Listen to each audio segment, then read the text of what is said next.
Welcome to Sales Bites by Journey, where we talk about everything you need to know to be a killer at sales. I'm your host, Will Jenkins. Let's get it.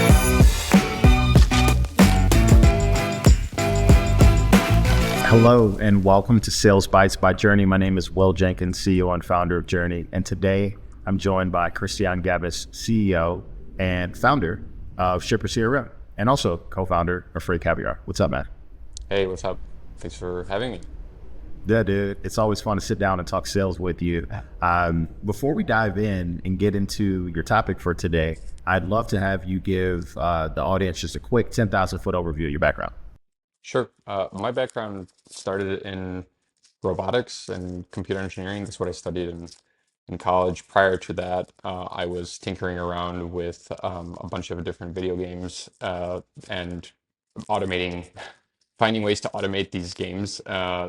That was kind of how my foray into software engineering started. And that's how I also ended up getting into robotics. But my first company that I started out of school, left after my junior year, I was just super eager to just build my own company.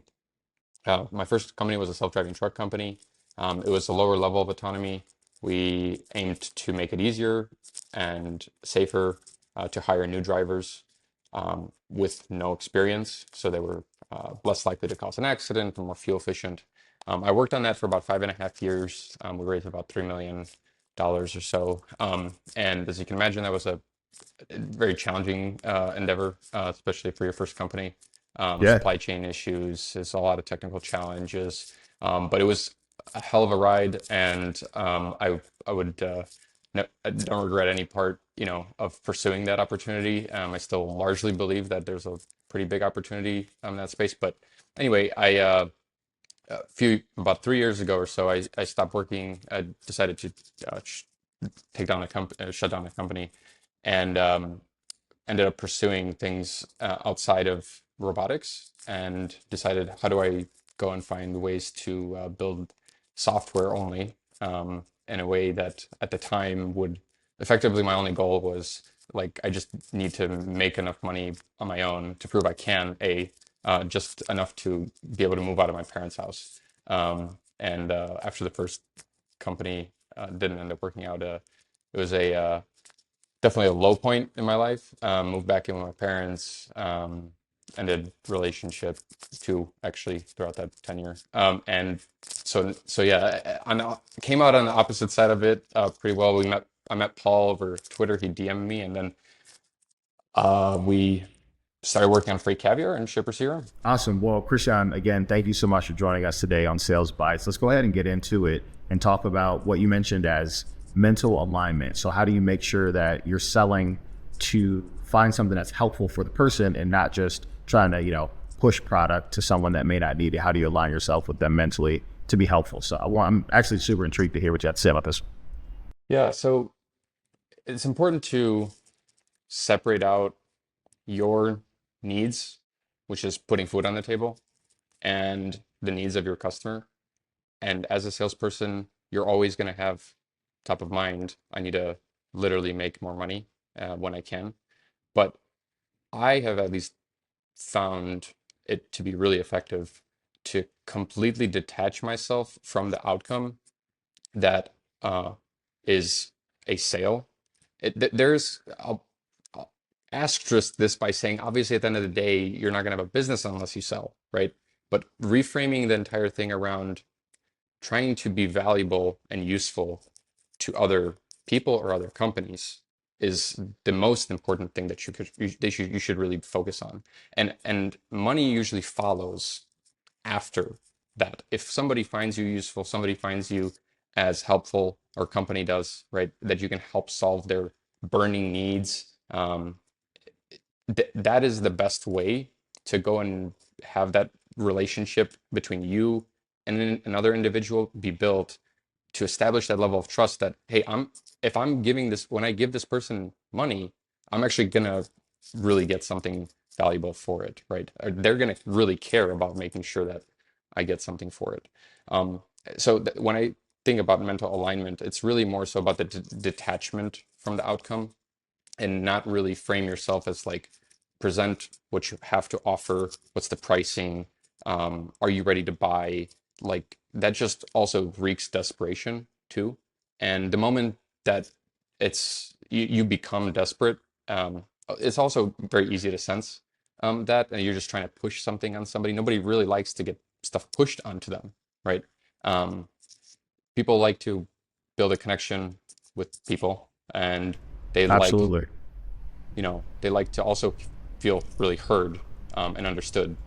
So That is for sure. It's interesting because over times in my sales career, I think there have been instances where I wanted to sell something so bad that the customer knew that, and it made it harder to make the opportunity, or really to close the opportunity to get across the finish line.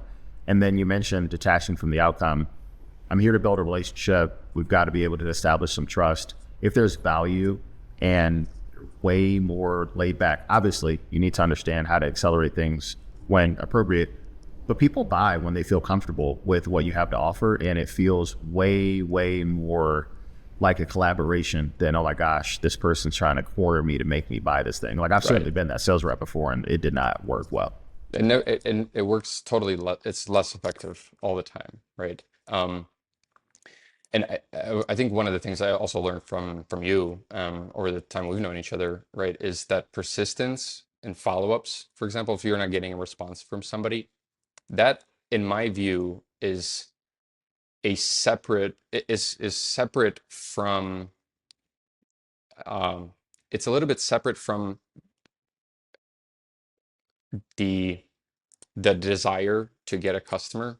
It is just simply part of the playbook that you need to have. You need to follow up. I think you've said it's like at least 7 times on average you have to follow up with somebody in order to get them to respond, right? And you just need to understand that that is a set of steps that you need to take in any sales process that you're running. Um, but that process, you have to really think about that. This is how I at least think about it. You have to really think about that those steps are what are break like the kind of the icebreaker, getting an actual response and a conversation going so you can actually articulate that you care about helping the customer, right? So when you actually do get a response, you can start to focus on what are the customer's needs, why you're equipped to solve those needs for them, right? And start building a relationship. It's just get to know people, really. Like everybody has a unique background. Everybody has a story, right? And the more you emphasize and focus on building connections with people, the more likely you are to, or more likely they are to want to do business with you too, because they see you're a real person, you're a genuine person, and you're really there to try to solve their needs. At the end of the day, everybody knows we all need to make money, right? So Yeah. it's pretty obvious that somebody's going to need to get paid here, right? But if you're really good at providing that value, you'll get it. The thing that's interesting to me is typically when you go into an opportunity trying to find ways to truly be valuable and qualify or disqualify opportunities, like sometimes you can try to force a fit to get the sale Oh yeah, and it's not a good fit anyway. Like you probably should have disqualified that. You really never know how things could turn out long term. That may be someone that you can sell to later, but because you played it too aggressively, it doesn't work out. So a lot of times, man, like you got to understand how do you qualify and disqualify that, and then yeah, know that just like you mentioned, mental alignment. You have to be able to separate yourself from the fact that you're doing the work, but sometimes you won't get the outcome that you want. That's the hardest part. So how do you stay persistent and continue to build your pipeline so that you can get to the results that you're looking for? yeah. And to add to that, it's that you won't get the outcome that you're hoping for on the timeline that you would like, right? I think that's the important thing to realize is that you will get to an outcome, but just don't tie yourself to a certain timeline, right? It's certain people are in a buying ready position, and certain ones are not. Um, you have to keep that relationship going, and somewhere along the road, right, through follow-ups, which is just a tactic that you have to use as a part of the process, you may identify that that need all of a sudden became a burning need for that customer. Maybe it wasn't 2 or 3 months ago or a year ago, right? But that's the whole point of why the follow-ups are important. Um, I also think it's really critical to know and have the discipline around knowing when to fire a customer or fire a prospect, right? Part of the prospecting journey is really identifying whether or not both parties are a fit for each other. And going and selling to a company that literally has no interest in what you're offering, right? For example, in the context of a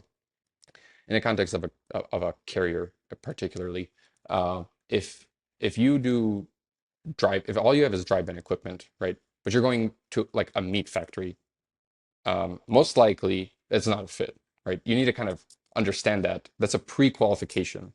But at the same time, let's say you do send an email to a customer, and that's a meat factory, and they do respond miraculously, right?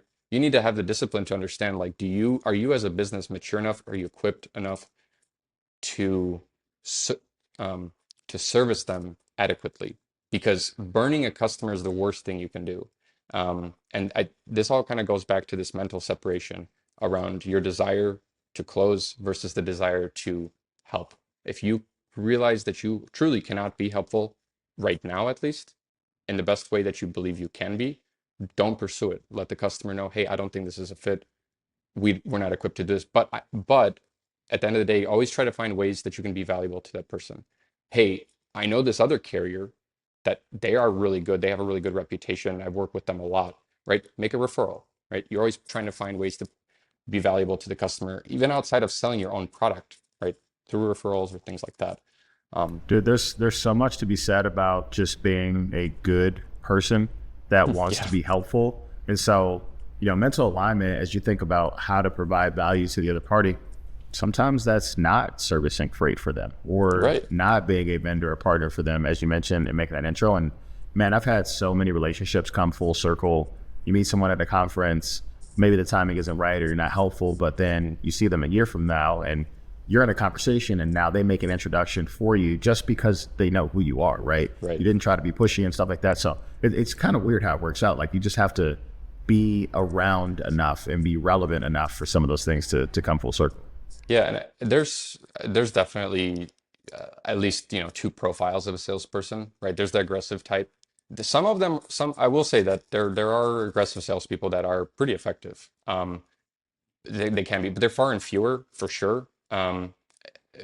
I still wouldn't take that route personally. I think the slow, steady, and deliberate and intentional route is the one that you'll be able to reap the most fruit from long term, but for the benefit of both parties, right? Is that if you're intentional, the outcome of the partnership will likely be much more effective.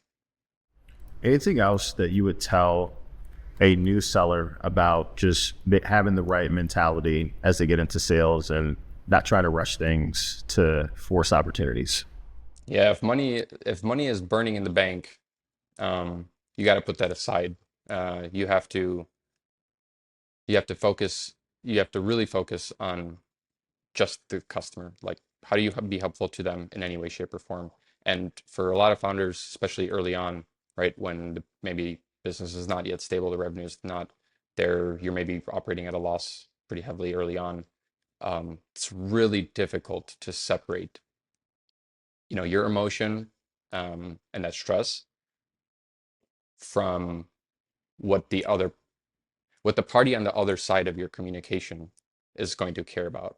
Like, to be frank, they're not going to care about the fact that you have, like stress, operational stress, financial stress, in any way, shape, or form. Unfortunately, that's just not their problem, It's right? not their problem. They do not care. They do not care. So you have to understand that when you have to present your strong foot, go to the customer, you got to be tip top shape mentally, and it might require some practice, right? Like, literally look yourself in the mirror and tell yourself, like, hey, all that stuff that's going on, separate it out. I got, like, it's game time. Let me go do it the way I need to do it when it comes to selling and finding customers. So I think I those two think, things are really important. dude, like one of the most beautiful things about sales is that if you provide enough value and do things the right way, most of the time opportunities come to fruition. You mentioned this earlier, it might not be in your timeline.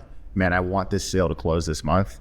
Dude, I've had sales that I want to close this month and those bad boys don't close for a year. But it's still a good Yeah. opportunity, right? Staying in the Right. mix and whatnot. But you have to be okay with the fact that things won't work in the manner that you want them to.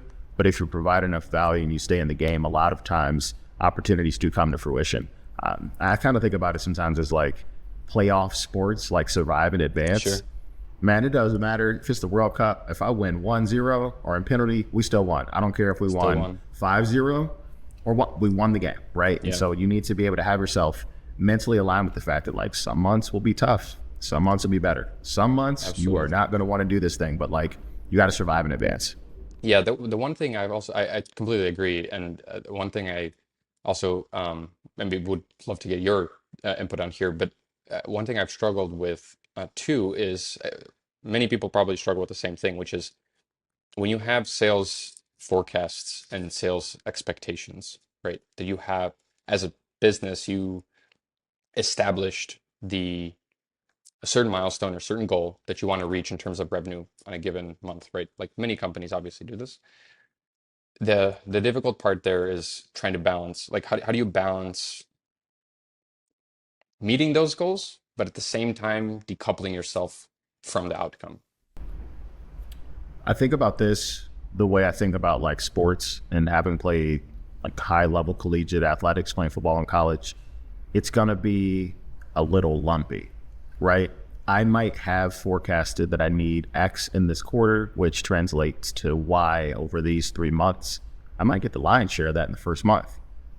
Okay, we're on track, but boy, I outkicked my coverage. So the second month, I may not produce at the same clip, but I'm a little bit further ahead. Vice versa, I might have a terrible first month and a strong second and third month and still get there. So the thing I think about as being an IC for a long time and then a leader is that results can be lumpy, but you still get there. It won't always be this like perfect gradual graph where it goes up and to the right. You have to be okay with that. But the core of it is the inputs, those dictate the outputs. Absolutely. So if I don't put in the work necessary to get the result that's going to be up and to the right, there's not much I can do about the fact that I'm not producing because I didn't do the work. So you have to be okay with showing up every day with the same level of effort while the results are still, air quotes, they're a little ugly, man. Like they might not be where you want. And then shoot, next week comes around and like we're cranking. Opportunities are closing. You're like, how'd this happen? Well, you kept showing up. Absolutely. Yeah.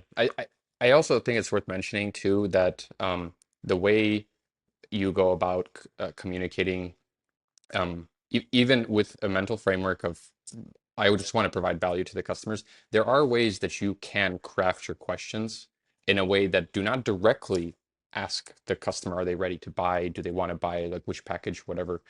But for example, asking a customer, once you maybe have some rapport around like what your product is or what your service that you're selling is, you might want to, for example, frame a final question like, hey, just out of curiosity, like if has anything that I've like presented to you so far, do any of those meet any of the needs? Like, could they address any of the needs that you currently have? Like, if not, no harm, no foul. Like, I'm just totally curious, right? And that also gives you an indicator that can then give you the indicator that you need to, even if you're not going to maybe hit your sales forecast goal, right? You know that based on that, pulse check, like, is it likely that might come, that opportunity might come to fruition later down and, not on your timeline, right? Totally, man. It's funny. I've got an email thread going on right now, an opportunity I've been working on for about 16 months. Look, it's not my timeline. I'd love to have this opportunity closing. You love to have it yesterday. 100%, man. But it's based on when they're ready to buy and move forward. So you got to be patient with that. As we get ready to wrap up, I'm going to talk about a couple of the notes that I took, and then I want you to chime in on anything I may have missed. So in the beginning, you talked about be valuable and useful to other people. I want to go into this to figure out how can I help the person on the other side establish trust, detach from the outcome. You want to spend time getting to know people, be authentic, be transparent, and then take the long-term approach.